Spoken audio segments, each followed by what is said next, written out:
Before we begin, I want to introduce our two speakers. So it's a pleasure to host everyone here today, and it's an honor to host our two distinguished speakers, Jeremy Utley and Perry Klebahn.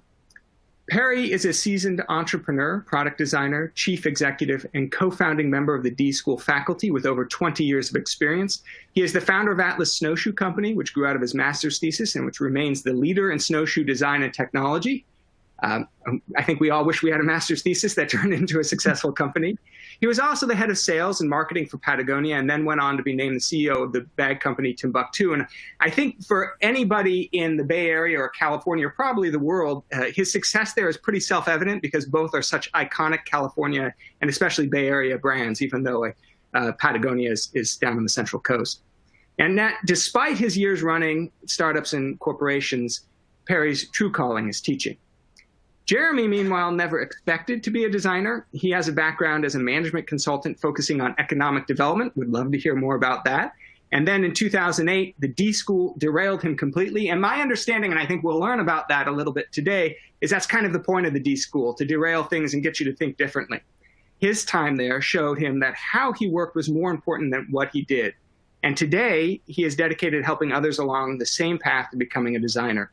He currently leads the D.school's work with organizations as Director of Executive Education, advising professionals and organizations on how to embed the tools of design thinking and cultivate an innovative organizational culture.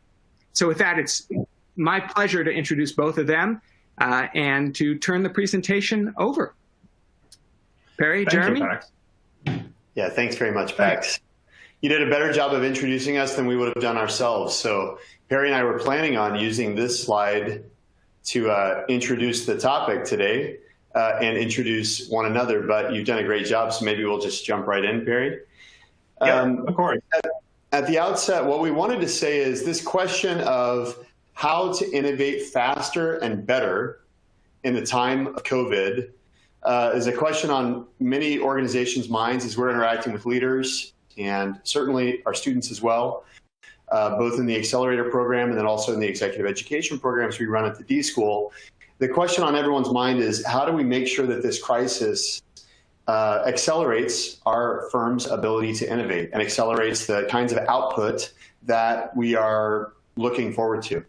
And what we'd say is most folks are focused on output, and output tends to be the focus of many conversations.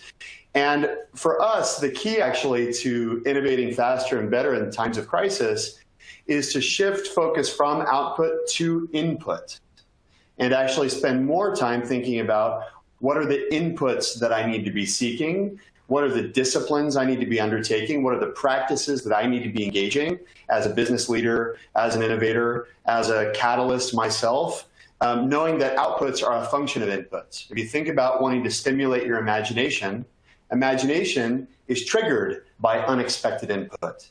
And so when we think about innovative output, it's not agnostic of some input. The question really is, how do I get deliberate and better at intentionally seeking unexpected inputs that are going to trigger my thinking? And so for us, the question of how to innovate faster and better in times of COVID is really a question about personal practice in seeking unexpected sources of inspiration. Yeah, as we go forward, we wanted to introduce with a quote from our favorite two-time Nobel Prize winner, Linus Pauling. At the core sort of foundation of what we're going to talk about in terms of practices, we asked you this poll question about really one of the themes you'll hear us talk about is the idea of generating enough creative ideas if you're trying to solve a problem.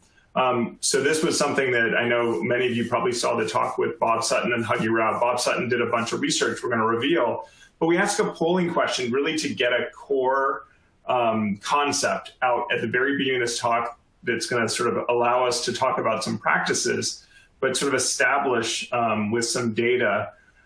Essentially, putting some numbers behind this quote from Linus Pauling, how many ideas do you need to have to come up with a commercial success? So let's look at the poll results and see what you all have commented. So we have, the the middle of the curve here, around 400 ideas to get to 2 to 3 commercial successes. So great. So thanks for participating. Let's show you the results. So this is some research that, yeah. I would say that that's pretty consistent with what we see in organizations. When we think about what the Linus Pauling quote, to get a good idea, you need a lot of ideas. The question essentially is, what's a lot of ideas? What's the definition of a lot of ideas? And we see folks routinely underestimate the volume of material that's required to ultimately deliver a successful commercial output. So here's the research that Bob Sutton has conducted in a longitudinal study of innovative firms. And what you see on the right-hand side is 2 to 3 ultimate commercial successes. And this is what we would call an exploration funnel. But if you work backwards through the funnel, you see ultimately to get to 2 or 3 successes, Perry, what needs to happen to get there? The 12 represents offers that were sustained, meaning we would call this term incubated in the vernacular here at Stanford, but it means that there was an effort to put a real offer in front of customers and sustain them as real offers for a short period of time. That's the 12. Preceding that, the 226, is the number of ideas that were actually prototyped, made in some way. But we talk a lot at Stanford about low resolution prototyping techniques. But nonetheless, sort of wrap your head around, already we have 226 things were built, concepts were put onto some type of a prototyping effort to get to the 2 to 3. And then the first column is just the number of ideas generated, the number of independent ideas, maybe on a Post-it or a piece of paper on a whiteboard. But those are what we'd say is, what's interesting is the loss of ideas, that 95% of the ideas don't go on and get prototyped. 95% of the prototypes don't get incubated. If you think about that, that's a core premise to what we're about to discuss, that Jeremy mentioned, that so many leaders and organizations and teams underestimate the amount of material they need to come up with in the front of their, what we might call this the innovation funnel, but it's the exploration funnel, is to come up with new ideas that are going to be successful. Are they generating enough material? And so we wrote an article about this, so you can read further if you want some nighttime reading. This will maybe put you to sleep. So if you need, that's great, but it goes into a lot more detail to this research. And again, credit where credit is due. This is some research that Bob Sutton did. But for us, when we think about this question of innovating faster and better, it's liberating in a sense to think the first question for the innovator is actually, how are we filling the funnel? What is the source of inspiration to get that funnel as full as possible? If you know you're ultimately driving towards commercially successful output, thinking that your first goal is actually a question of volume is pretty liberating. And the process does a good job of down selecting or getting rid of the material that shouldn't be in the funnel. But the innovator's job and the innovative leader's job is actually, what are the practices where I can routinely be filling the funnel as full as possible? And this, for us, the word that we would use is inspiration. How are you inspiring or provoking fresh thinking about solving new problems in the business? And for us as executives and as teachers who interact with executives, we would say inspiration isn't a word that's really on the corporate agenda. Or if folks think of inspiration, they think of those 1980s posters that hang in the hallways that say things like teamwork and have like a picture of a little boy, at a t-ball practice or something, right?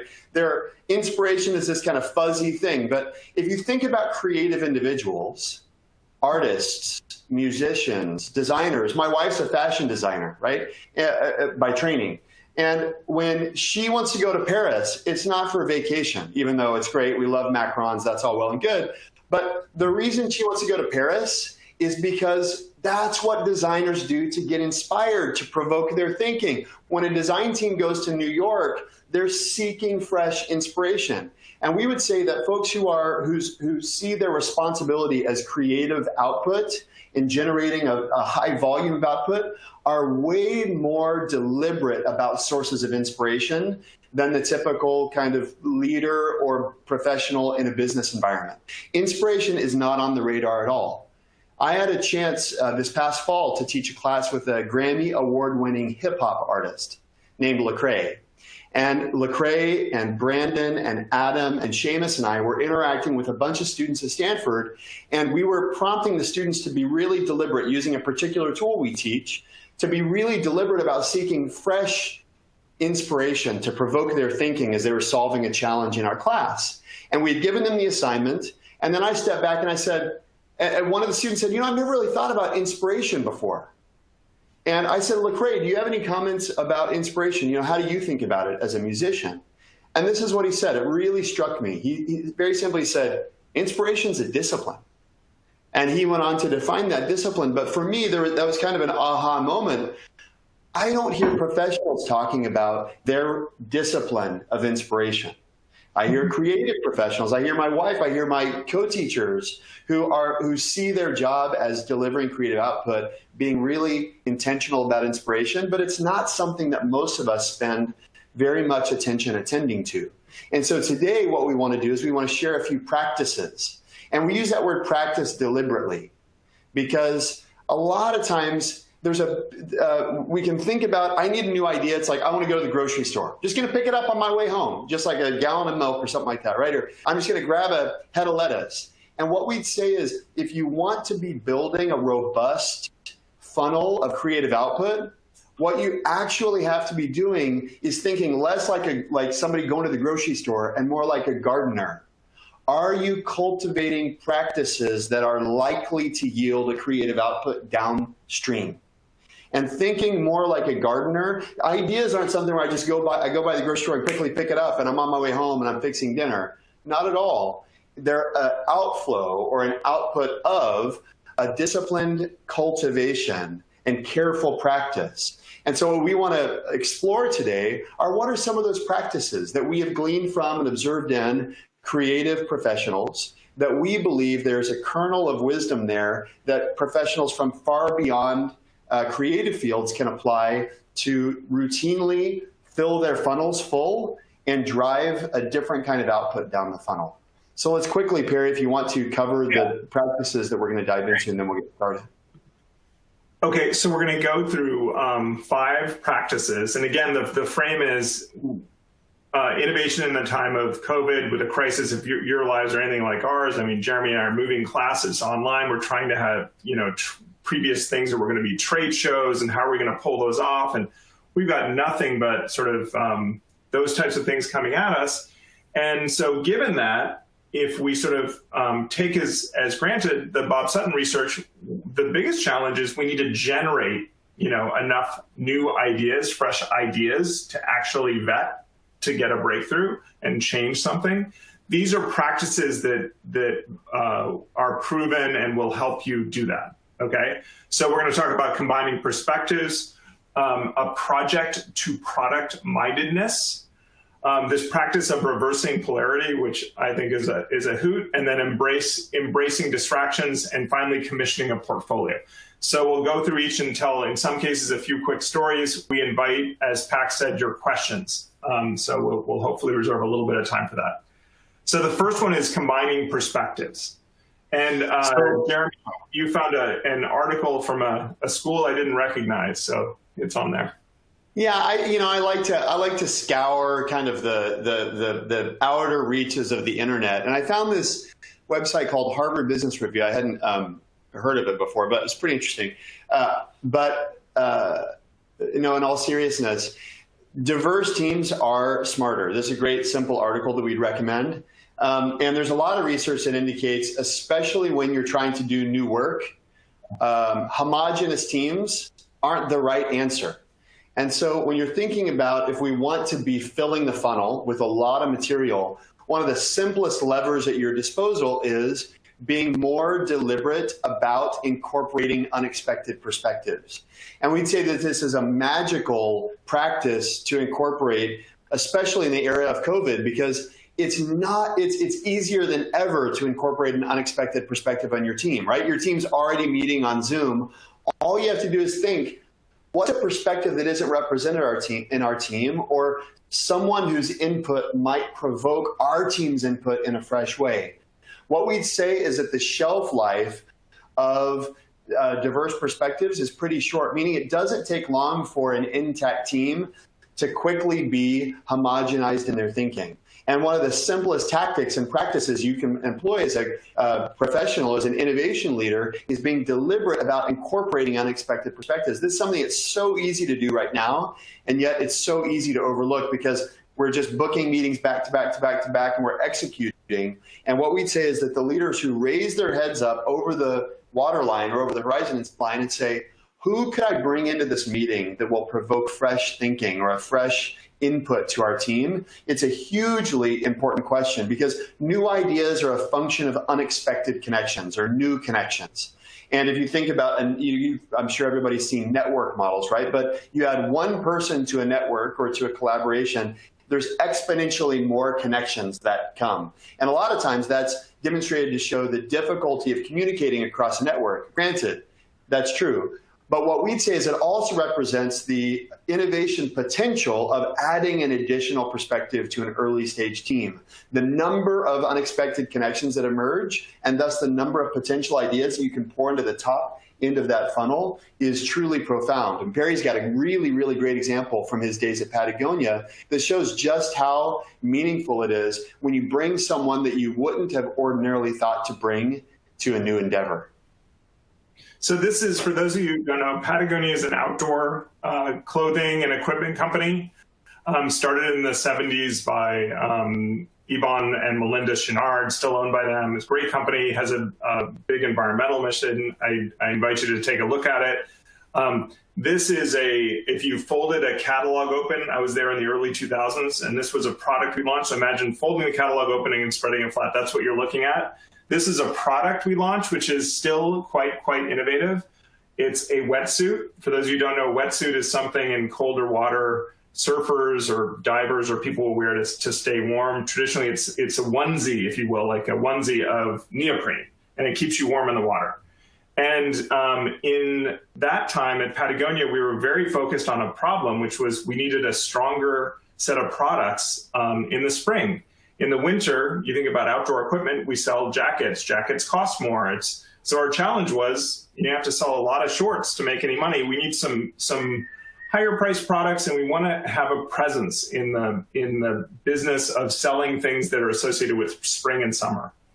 So we thought about getting a surfing line going and wanted to enter the wetsuit market. And wetsuits are, made of neoprene and sourced in certain places. And we went off and started down the path of we're going to make a better wetsuit with the mindset, I will say of course, I'm a surfer, so I invited myself along on this junket. But it's only reasonable to be a part of the team. Yeah, exactly. We had the mindset of it's going to be a neoprene wetsuit. I remember, going on this trip and with everybody, but we did something different. And a process of including these different perspectives, we brought along a person who was a fabric designer who was involved with fabric and sourcing fabrics. Traditionally in clothing companies, you have, a designer designs something, they do a set of drawings, a developer develops it, finishes it, and it goes on through sales, and it's very much a waterfall. It goes from one person to another person, that's another person. We created, if you will, sort of a more agile structure with this diversity and brought in this fabric person, Tetsuya, who went on to a great career in some other organizations, but came along on this trip. And I remember vividly, Tetsuya is not a surfer. He just understood fabrics. And I remember him picking up a wetsuit, and the first thing he did was he smelled it. He thought, it smells kind of funny. And that was interesting. He's very skinny, and the water was quite cold. So he put on the wetsuit and went in the water and was cold. So he walked away with this new idea, which was, wow, the fabric's wrong. I could change the fabric. And ultimately what we have here is the Patagonia wetsuit line, which is, in my understanding, still the only wetsuit that uses wool. So it uses wool because wool is antimicrobial, antibacterial, doesn't tend to smell. It's warmer by weight than neoprene. The outer part is made of some different materials. It's natural rubber, not a synthetic. So it's quite different. And it actually allows the wetsuit to be thinner and lighter, which gives a better experience for folks using it. And to me, it was a good example, had we not combined perspectives in that early stage and gotten basically a whole bunch of new fabric ideas at the very, think of our 4000. We all of a sudden had a whole bunch of new ideas because of this fellow Tetsuya adding them, and ultimately resulted in a very innovative product that has stood the test of time, to be still in the line since I was there in the early 2000s. That's an incredible story, Perry, just of how much of an impact someone who has no experience with the particular space you're considering, right? If you think about inviting a collaborator, probably pretty low on the average person's list would be someone who knows absolutely nothing about surfing, right? What business does that person have making a wetsuit? And yet it was that kind of naive and totally paradigmless perspective, right? I'm sure all the other surfers are saying, of course it's bulky, it's a wetsuit. Of course it stinks, it's a wetsuit. And somebody with a completely different perspective came in and said, well, does it have to be bulky? Does it have to stink? They asked some fundamental questions that folks who are used to the status quo never even considered questioning. What we have done is we've asked our alums and our programs to be thoughtful about choosing collaborators who represent a different perspective. And we put a few different dimensions, and granted, these may even be superficial dimensions, but the idea is being thoughtful about selecting collaborators whose perspectives are different from your own, knowing that it's those differences in perspective that lead to the fresh thinking that fills the funnel. So that's the first practice that we recommend to gain inspiration. The second practice that we want to mention is this idea of moving from a project mindset to a product mindset. In many organizations, whenever new work is commissioned, it's the blank project team. Everything is in terms of project teams. And what we have seen is there's an enormous and untapped wealth of resources if organizations will start thinking about some internal capabilities that they've developed to service their organization as potentially productizable innovations. A great example is Amazon. Amazon Web Services makes up a non-trivial percentage of their market cap and investor anticipations of growth for the company. And the interesting thing about AWS is it started as an internal function. It wasn't designed originally as a product that they would sell to developers everywhere, which now is driving their business and driving all sorts of meaningful growth for the company. It started as an internal hack that developers made to make their own lives easier. And if you trace back the story of AWS, we're not insiders there, but as far as we understand it, and you can do a little digging on this yourself, one of the things that precipitated the development of AWS, which is such a game-changing disruptive technology, was an internal memo Bezos sent to the organization at one point, maybe even years before AWS was developed, where he basically said, every single function must be externalizable or you're fired, thank you very much, essentially. Meaning every line of code that was internal to Amazon, Bezos was pushing the organization to make everything externalizable, where folks outside of the organization can hook into it. And for us, there's an amazing question to consider as a leader. What projects inside my organization are world-class capabilities that we could actually sell as a product to other customers?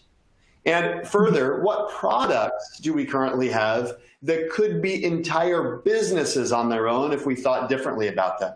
And again, we've got a great example from Perry's career, a little bit of a missed opportunity here, you might say. We had the success story with the wetsuit, so we'll share this story. But good example of that mindset not being present and missing an opportunity. Yeah. So this is one that's, it's just and this is the straight talk. We think that telling you all the successes, everything goes up and to the right. This is one that's just something I've reflected on as a leader at Patagonia. we had an amazing history. For those of you, I'm sure everyone has had some experience with a fleece jacket of some time, which is a polyester product. And Patagonia was actually the inventor of that with a small company, Malden Mills, back in the 70s, and the first people to commercialize and build fleece jackets. That technology turned into many, many products in Patagonia's case, but one of them was a really successful line of base layers, undergarments, fast wicking t-shirts called Capilene as a line. That's the name of the product. And this was a great line of products. We had terrific people involved with designing and doing it. And I did not have this product mindedness. I had a mindset of, I got other problems to deal with. Why would I worry about something we do world class well? Why would I ever worry? I wish I had the mindset of, oh, maybe I want to look at something we're doing really well and see what opportunities there are. Instead, I took the attitude of, I got problems with my spring product line. I need to help that team innovate. I need to go on that surf trip. And in this period of time I was there was this upstart company that started doing all kinds of things with the same fabrics and the same technology called Under Armour. And people may have seen this. They sell in general sporting goods. They do all kinds of products for team sports. And I remember vividly, this is just a personal story. Patagonia does really well. The Capilene line has grown. They've innovated. They're doing terrific. They're doing things with the product lines. This is not a story of a mistake that they didn't navigate through. But I'd say as a personal leader, I never thought of looking at the Under Armour example and saying, wow, we do amazing things with these same fabrics. What if we thought about other customers? Maybe we don't want to sell as an outdoor company to football teams, which is, I think, what I saw, and just let it alone and never looked at it again. Instead of saying, wow, they're doing some really interesting things with the fabrics. They're changing things. And ultimately, Patagonia has done a lot of stuff with the technology of Capilene. But as a leader, what I never thought of is simply saying, we have a capability. We have innovated. We have built this business. With that capability, could I generate a funnel of ideas? If I took a product mindedness and say, our ability to do things with this fabric is a product, what are the many, many ways? What are my 4,000 ideas? That'd be something I would say I've learned as a lesson from this circumstance. We have a good friend who's recently written a book where he talks about oak trees only grow to a certain height, but they drop acorns. And if the only focus of the business leader is to grow the tree taller, there's a problem. And his question is essentially, how do you strategically drop acorns, which can result in a forest? And what we'd say is the example of AWS and many others we've seen. Another example comes to my mind. We recently spoke with a leader of a large hospitality company. And this leader told us a story about how there's an internal team that if there's underperforming retail locations, they have a team that comes in and helps bump up their NPS score. And this leader mentioned how that internal team is in high demand across the organization. There's hundreds of locations across the organization, and many locations are asking. And we asked a simple question, have you sold that to restaurants, to other hospitality, to other retailers? And there was this moment where you could see the leader said, we've treated it as a project. We've never thought about that as a new business. And as long as it's only an internally facing function, that's fine. It'll make the existing business better. But there are many functions that could be maybe even bigger businesses if you shift that mindset a little bit. So Perry, this is your favorite topic here. This is the third practice. So this one is reversing polarity. So it's a deceivingly simple concept, and one in practice, I would say, both Jeremy and I, this is the one we routinely use, particularly when we're kicking off a project. It's basically a simple idea that you brainstorm or generate ideas on the opposite. So a good example is recently we have a class called Launchpad. It's an accelerator at Stanford. One of the seminal things that happens in that class when it's in person, which sadly the classes are not in person currently, is a trade show. And the founding teams, put together for the first time their booth. We have hundreds of people, and it's just this amazing event. And we were sort of seeing the calendar, and we'd sort of still called this event is called Night Launch.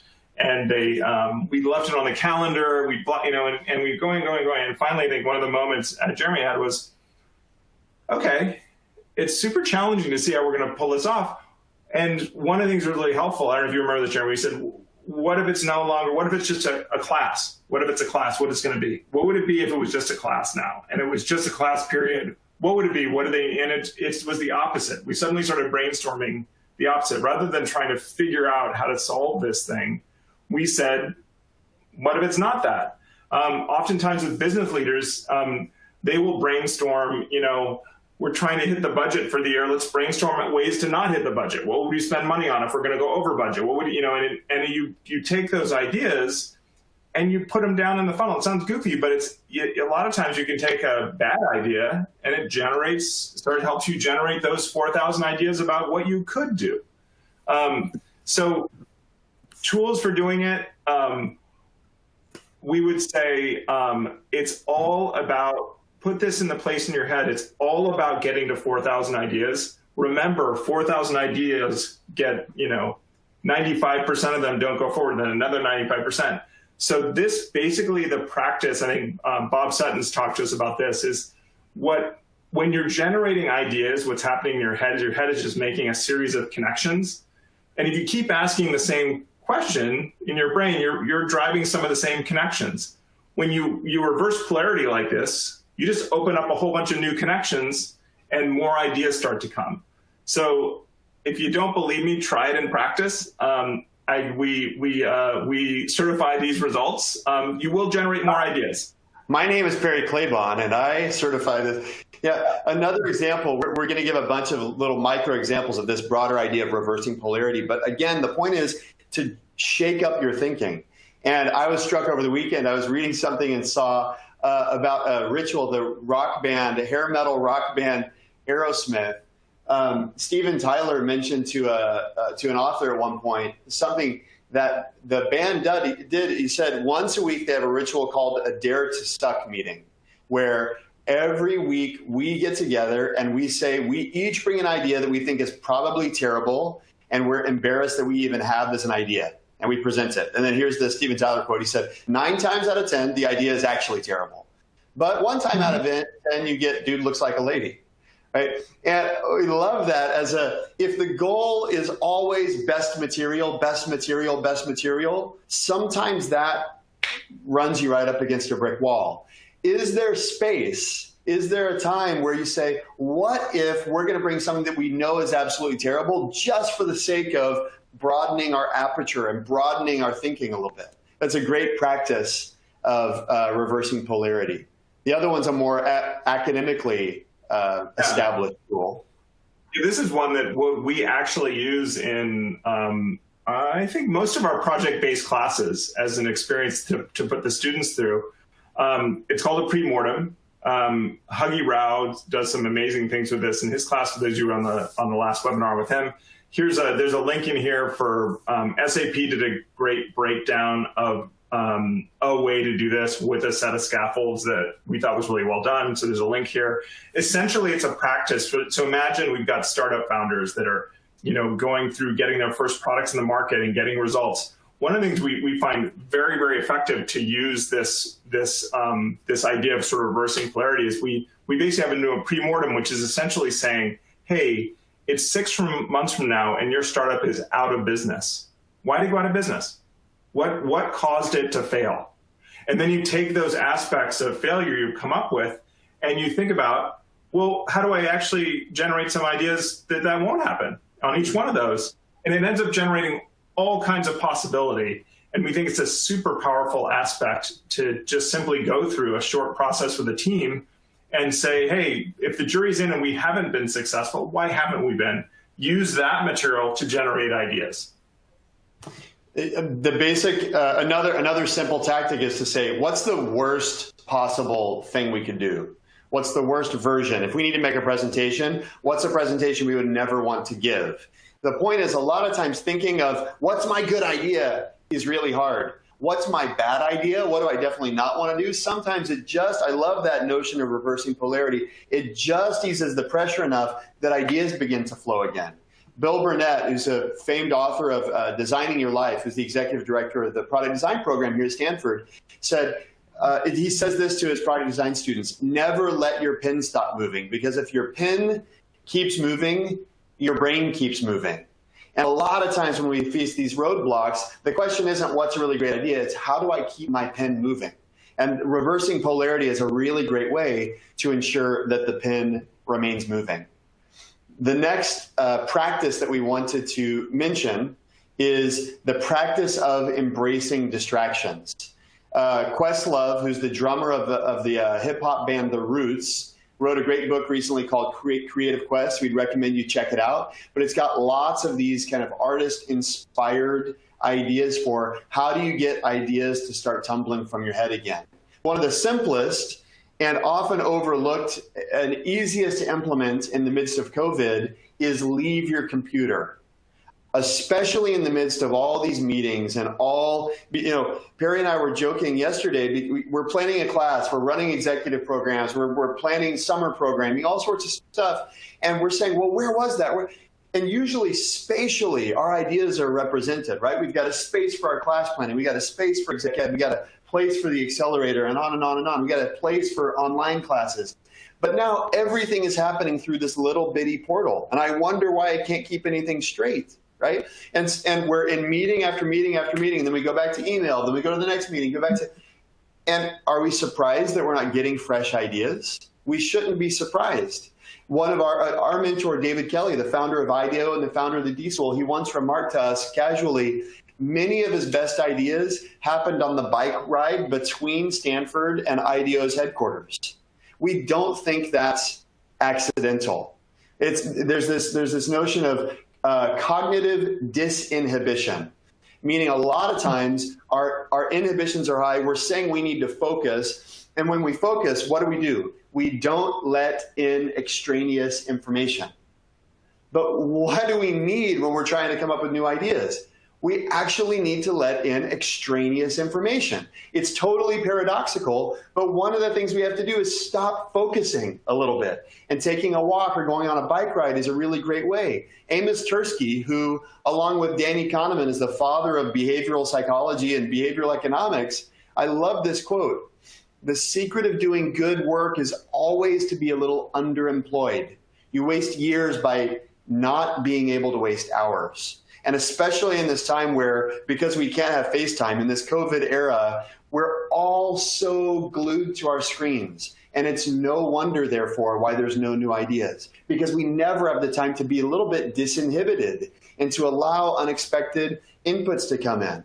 And one thing we'd say that's really critical about this is you have to have a frame in the world. So don't go on a walk and try to clear your mind completely, or go on a walk and be empty-headed. That's not going to really help you. The question is, when you got something you're trying to work out, is the solution for working it out, is it pushing harder and harder and harder and harder on the screen? Or do I say, I'm going to work it out, but I'm going to go on a walk? I'm going to work it out, but I'm going to read a magazine. I talked with a wonderful leader the other day. He said one of the things he always does is he reads outside of his discipline. He subscribes to Wallpaper magazine. He's not into design at all because he wants some unexpected input to filter in. And so we'd say, when you have a frame, then embrace distractions. And one of the really interesting tactics here is this idea of deliberately leaving work unfinished. We were really inspired by Adam Grant and his TED Talk. His book Originals is great. But one of the things that he references is a Russian psychologist named Bluma Zygarnik, who did a lot of research around once a task is finished, it leaves our minds. But when it's unfinished, it stays on the back burner, so to speak, as it's still processing, it's still looking for an answer. And so if we leave work unfinished, there's an opportunity, our minds are still trying to resolve it. And we'd say it's really important when you think about trying to solve some persistent problems, trying to come up with new ideas, that you actually have a problem in mind when you leave. It's a way, so to speak, where you're almost leaving the receptors open to receive new information. If all your problems are solved when you leave work for the day or when you go on a walk, you're a receptorless receptacle, right? But if some of the work is unfinished, all of a sudden your receptors are open and you're going through the world and this idea comes and you go, oh, I was sitting reading the other morning. Perry and I had spent about half of our time working through this deck, and I was sitting reading something unrelated. And all of a sudden, the idea of gardening versus grocery store came into my mind. I was trying to think, what are we getting at exactly? And I hadn't solved it, but I couldn't solve it sitting here. And I was reading the Bible. I was reading nothing related to innovation or anything. And all of a sudden, it's like gardening and the grocery store. And I texted Perry frantically, we got to have a slide, right? But the point is, that problem wasn't resolved with me and Perry on a Zoom call, batting it out. What's the right metaphor? We left it unfinished, and the creative task yielded to our willingness to embrace distractions. Okay, the last practice that we're going to share before wrapping and going to Q&A. Commissioning a portfolio. So when we looked at those 4,000 ideas, 226 prototypes, 12 things incubated, we think of those, when we use the term portfolio, we think of that as it's a portfolio of 4,000 ideas. It's a portfolio of 226 prototypes. It's a portfolio of 12 things being incubated. So that's our term portfolio. There's amazing research about problem solving in general. Scott Clemmer, one of the founders of the D.school, gone on. He's done loads of great research. There's an article we'll reference here about parallel prototyping, which is another term for commissioning a portfolio. But what he writes a lot about, and there's a lot of amazing research about teams that are solving problems, particularly problems you don't necessarily have a good sense of the answer. If you build simply, as Bob's numbers show us, if you build multiple versions, if you think of your output as a portfolio, what we need right now, for example, in our teams at Stanford, if we're developing a new executive education thing, Catherine who works with us, Jeremy, Perry, we may all come with, Post-it note schedules for a couple versions of the program. So we arrive at a meeting with, in this case now pictures because we're on the internet, but we'll arrive each with a couple versions of something. And we all of a sudden have this rich sort of discussion about all these different directions, knowing what's the elimination rate? If we're coming up with something new, 95% of that stuff won't go forward. So we're understanding in advance, we need to generate a mountain of material. If we think of our output as how big, we constantly talk about how big is our portfolio. If we feel like we're not getting somewhere and getting to new solutions, we diagnose it a lot of times as we don't have a big enough portfolio. We're not building enough things to actually pick through. The other thing interesting about Scott Clemmer's research, it also talks a little bit about teams getting through projects with a lot of uncertainty. If they're doing parallel prototyping, in other words, building portfolios, they tend to function better because there's less argument, because there's a lot of solutions on the table. It's not my solution I'm trying to push forward.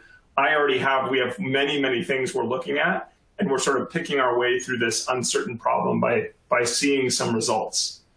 What we love is this idea of the portfolio being your output, that it's not, if you think about the one or two ideas, the one or two commercial successes as the output, that's the wrong way to think about it. In the beginning, the myriad of potential directions is actually the meaningful output. And if you know that a very low percentage of the total sum of the things you do are going to succeed, what does a smart person do? They do a lot of things. So if you want to succeed, do more things. We've got some very close collaborators at a multinational corporation who they run an internal incubator, and they've specified a failure goal. And the leaders of that incubator are actually punished if they don't reach the failure goal. Why? Because they know that if they aren't failing enough, they're probably being too safe. They're probably exploring too narrowly. And so the point is just having a totally different mindset when our goal is exploring. If we aren't failing a significant portion of the time, we're probably being safe. And that's a dangerous place for us to be when we say our goal is to do something new. Great. So we'll wrap here. I think we'll say our last comments on each of these 5 practices. Combining perspectives, about deliberately inviting folks outside of the scope of your team into your team setting to provoke fresh perspectives. Moving from a project to a product mindset is considering commercializing world-class capabilities in order to launch new businesses. Yeah. And reversing polarity is that idea of literally potentially doubling the connections in your head by just asking the opposite question.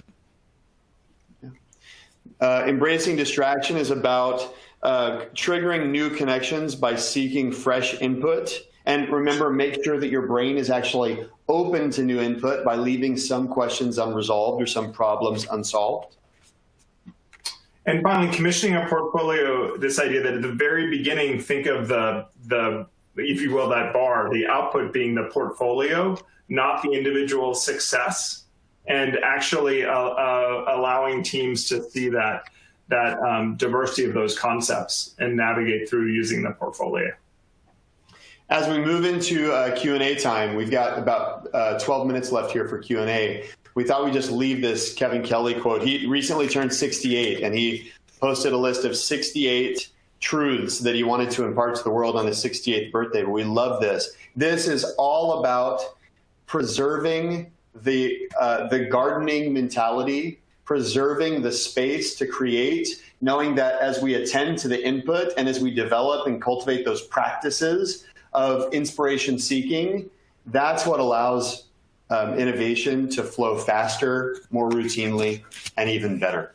So with that, I think we'll turn it back over to Pax, who will introduce some of the first questions. Great. Thank you, Perry and Jeremy. That was fantastic. I'd love to start with a question I saw that's echoed through some of the comments over and over, which was, sorry to dive in, but I want to make sure I cover this because it's just so practical. And it's many of you have asked this is in some way, shape, or form. Can you discuss how this approach fits into lean organizations that have very real budget constraints? So I would say I don't know. I mean, there's a few that aren't, but most companies now are facing enormous budget constraints. And what I'd say about these things is oftentimes when we give a talk like this, the assumption is, wow, I've got to schedule the time for this. I've got to make space for this on people's schedules. It's going to cost something for me to take on any one of these practices.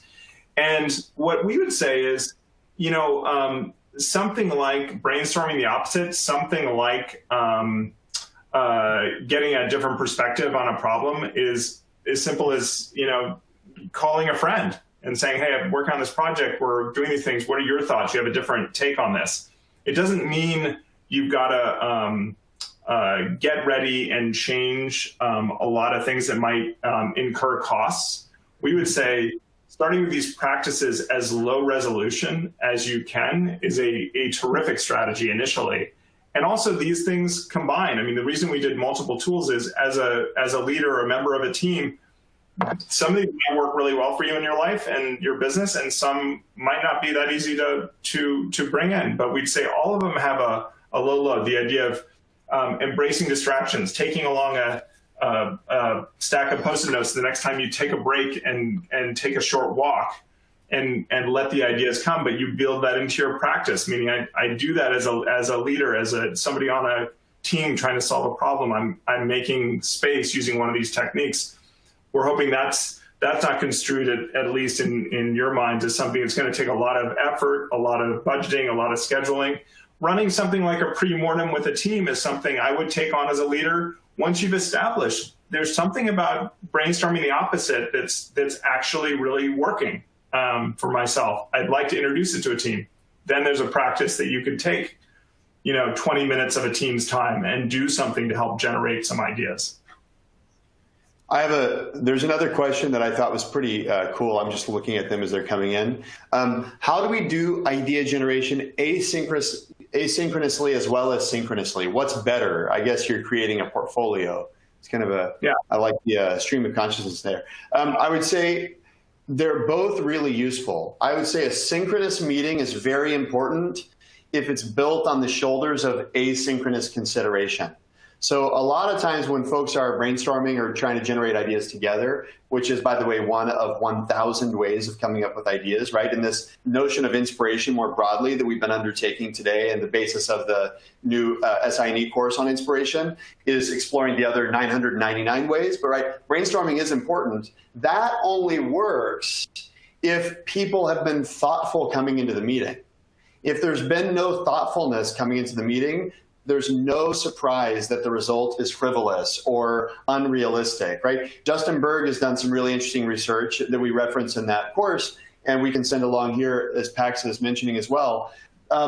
Justin Berg has done some really interesting research on, there's always a trade-off between novelty and usefulness, and his research indicates that one of the most important indicators of long-term success is what he calls the primal mark, or to use kind of an artist's kind of metaphor, the first brushstroke is really important in determining the ultimate implementability of a solution.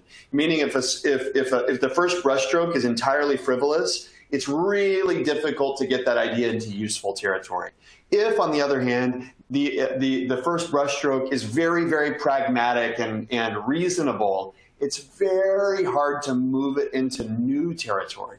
And so what we'd suggest is, if you're going to have a synchronous meeting, allowing folks the time individually, asynchronously, especially respecting the spectrum from extroversion to introversion, respecting where folks are in that huge kind of spectrum, giving folks time to consider what is the unique contribution they're going to bring to the meeting is really important, and having that thoughtfulness is really important, and then being able to facilitate that meeting to not only express and to showcase the diversity of perspectives and ideas, but also to start to ladder up, so to speak, or to, from the basis of those ideas, from the foundation of those ideas, to build to a place where none of the folks in the room had imagined prior to entering the room. That's another art in and of itself. So there's real value to the asynchronous stuff, and then there's real merit to the synchronous as well. And for us, it's not an either or, it's a both and being deliberate about when to do what is the important thing. So there's a couple questions. They're so heartfelt. So this one, in many ways, I've seen in a lot of the comments, and I take it to heart. How do you do all this under big pressure? I just was talking this morning before this with a really good friend that's got a company, American Giant, and he was lamenting, because I'm still clothing and I love all that stuff. Anyway, it's a clothing company, but he was talking literally about this: is I know I need to solve some things, and yet I have no time in my day. None whatsoever. And I'd say that the thing to think about is maybe we've done you a disservice by showing, hey, there's all these tools, there's all these things you can be doing, things, ing, many things. It sounds super interesting. And we appreciate in this time, you've all carved out the time to be here. And we do believe these are needed. Something as simple as combined perspectives. I know Jeremy and I have found this time in particular during COVID, we're finding peers are available, meaning people are willing to help. And I know we've called friends with our classes that are suddenly moving online and we're having to change everything. We've definitely had these short, quick conversations to gain some different perspective and just adjust our thinking so we can get some fresh ideas. But that would be an example of something that's a 10-minute phone call that's talking to somebody that's out of Stanford, not teaching there, working in a different environment, but we wanted some creative new ideas. So we'd say, be selfish about saying, if I only have minutes, if I'm that busy, let's use something like that I can fit a quick phone call in and call in a favor. But trying to right-size them to the circumstances right now, and not taking the attitude of how do I stop and reconfigure and begin to bring all these things in a way that's higher resolution or bears any burden. I think all of these tools could be used in a very quick and simple way that allows you to handle all the burdens you have and all that stress. But our hope is you begin to see them actually increase your performance in solving the problems that are so pressing. All right, speaking of pressing, there's 3 minutes left, and I'm dying to answer one more. By the way, there's a ton of questions. It's awesome. I feel like we should just write a book on this. But here's another question, which is really great. How do you test your ideas in times of COVID? What are some examples of measures of success? So this is such a great question. I love it. Perry and I just did a session actually last week with the biodesign fellows and the biodesign team. It's a bunch of undergrads and doctors and practitioners and fellows making biomedical engineering devices. And when they think about prototyping, they're always thinking about, we went to their presentations, they're thinking about microns of depth into an ear canal, for example. It's not 0.00009, it's 0.00008, right? That's how they think about prototyping. And to me, when you think about testing or prototyping and the need to test in terms of physical that way, it can be constraining. This COVID environment can certainly be constraining, right? And it is, that's a reality. But when you think that there's multiple streams of prototyping, this is actually critically important. One important stream of prototyping is the product. Can we make it? Is it technologically possible? That's very important. Another one is kind of business viability. Can we make money making it? And there's all sorts of prototypes you can deploy there. Another type of prototype, and one that's actually really well suited to this COVID environment, is a desirability. Should we make it? Do people want it? And what we would call that promotional prototyping. The way to answer that question is not ask people if they want something, right? What your goal should be is to create high credibility data. And it's surveys are generally very low credibility. Why? Because you're paying people to answer your questions. And they're not paying you. It costs someone nothing to tell you that your idea is great, go do a bunch of work, right? Wow, that sounds amazing. Spend $100,000 building that and send me an email that I'll ignore and put in my spam, right? That's not what you want. So promotional prototyping over here, right? I specified kind of 3 lanes.